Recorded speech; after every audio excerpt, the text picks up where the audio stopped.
అందరికీ నమస్కారం. ఈరోజు మనం lexicon of the essential queue అనే ఒక అత్యంత ఆసక్తికరమైన మూలం ఆధారంగా ఒక లోతైన విశ్లేషణ చేయబోతున్నాం. అవును. ఈ డాక్యుమెంట్లో కేవలం ఆంగ్ల భాషలోని క్యూ అక్షరంతో మొదలయ్యే 15 పదాలను తీసుకున్నారు కదా. వినడానికి చిన్న టాపిక్లా అనిపించినా దీని వెనుక చాలా అర్థముంది. ఖచ్చితంగా. ఆ ఉపోద్ఘాతాలకు ఎక్కువ సమయం తీసుకోకుండా మనం నేరుగా విషయానికి వచ్చేద్దాం. అంటే ఇప్పుడు ముందుగా మనం మానవ ప్రవర్తనకు సంబంధించిన క్వర్క్ అంటే క్యూయుఐఆర్కే అనే పదంతో ఈ చర్చను ప్రారంభిద్దాం. తప్పకుండా.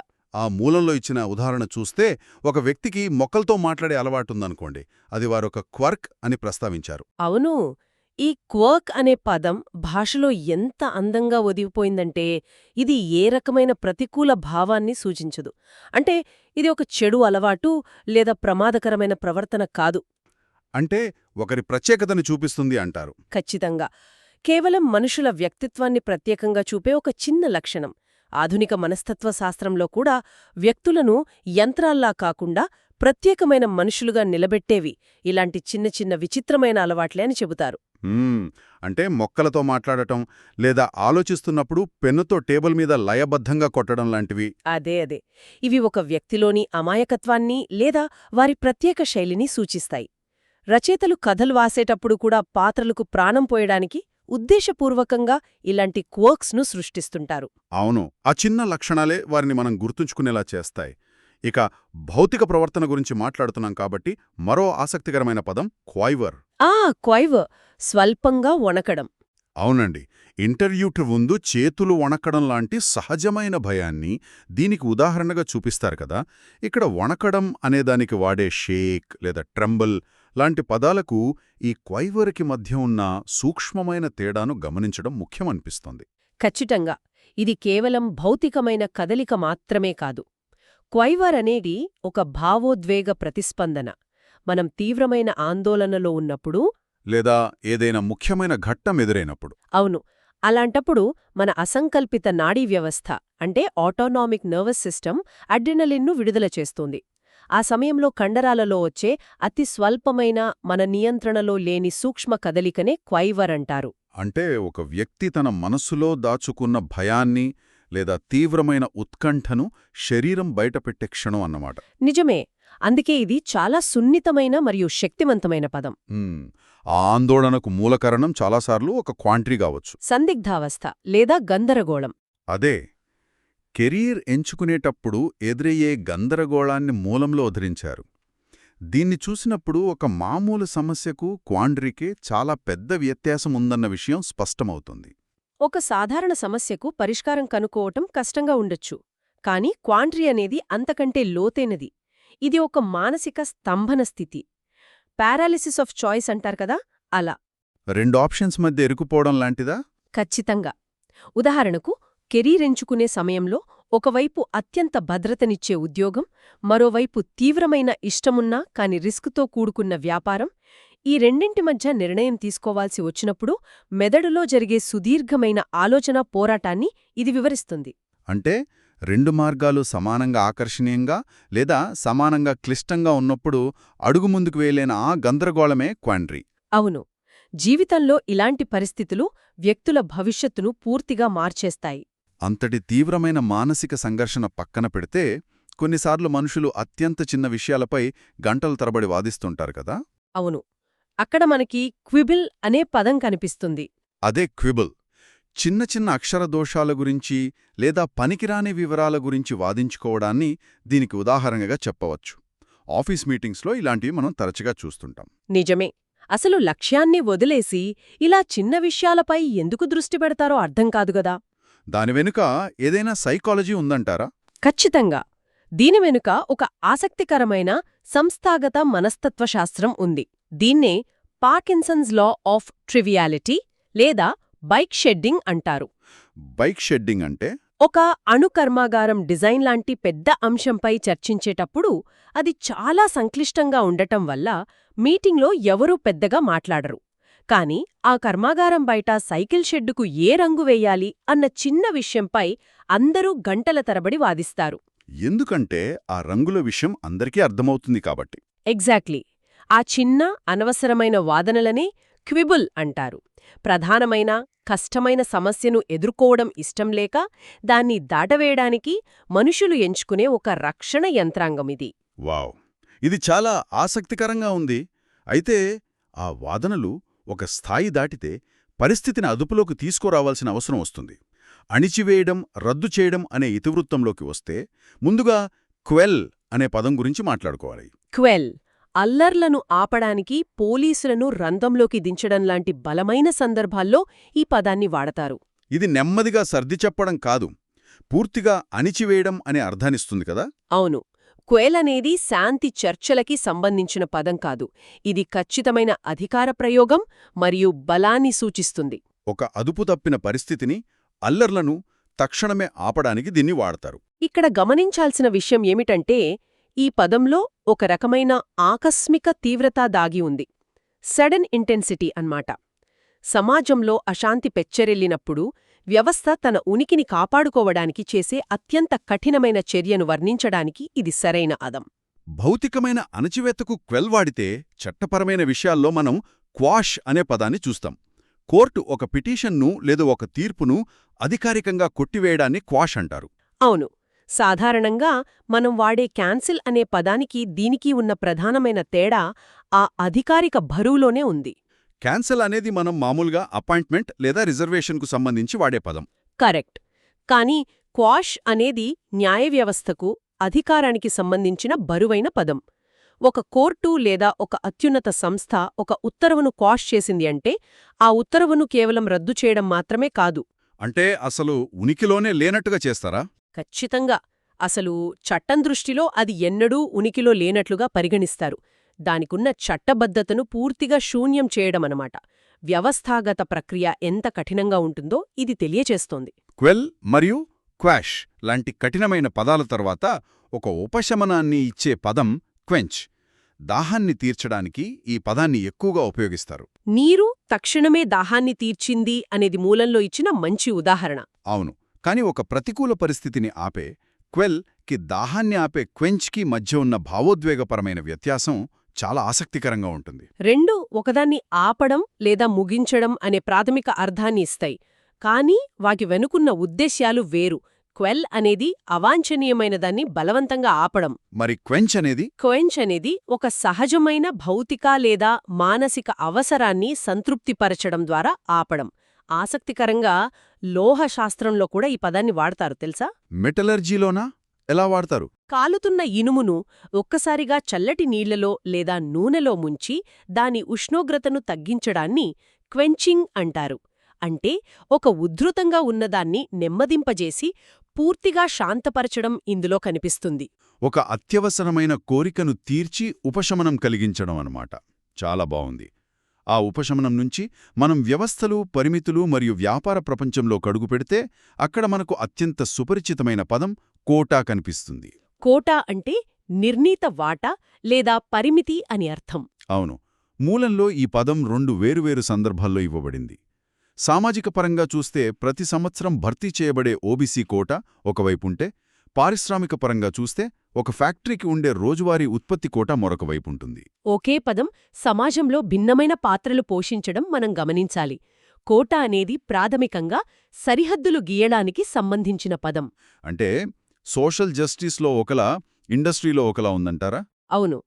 మొదటి సందర్భం సామాజిక న్యాయానికి సంబంధించింది. వ్యవస్థలో ప్రాతినిధ్యం లేని వర్గాలకు అవకాశం దక్కాలనే ఉద్దేశంతో ప్రభుత్వం నిర్ణయించిన ఒక కనీస పరిమితి ఇది. ఇక్కడ కోటా అనేది హక్కు. మరి రెండవ సందర్భం? అది పూర్తిగా ఉత్పత్తి మరియు సామర్థ్యానికి సంబంధించింది. ఒక ఫ్యాక్టరీ లేదా సేల్స్ ఉద్యోగి రోజుకు ఎంత సాధించాలి అని నిర్దేశించే ఒక గరిష్ట లక్ష్యం. అంటే ఒకచోట ఇది అవకాశమైతే మరొకచోట ఇది బాధ్యత. వనరులను పంపిణీ చేయడంలో వ్యవస్థలు ఉపయోగించే కీలకమైన పదమిది. ఇక వ్యవస్థలు సక్రమంగా పనిచేయాలంటే నియమాలుండాలి. అధికారిక సమావేశాలకు సంబంధించిన కోరం అనే పదమిక్కడ సరైన ఉదాహరణ. కోరం లేకపోవడం వల్ల సమావేశం ఆలస్యం అవ్వడం గురించి మనం తరచుగా వార్తల్లో వింటుంటాం కదా.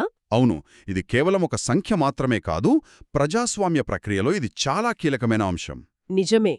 ఒక సంస్థ లేదా పార్లమెంట్ లాంటి వ్యవస్థలు నిర్ణయాలు తీసుకునేటప్పుడు ఇద్దరూ ముగ్గురు కూర్చొని తమకు అనుకూలమైన నిర్ణయాలు తీసుకోకుండా నిరోధించే ఒక రక్షణ కవచం ఈ కోరం. దీని మూలాలెక్కడివంటారు? ఇది లాటిన్ భాష నుండి వచ్చింది.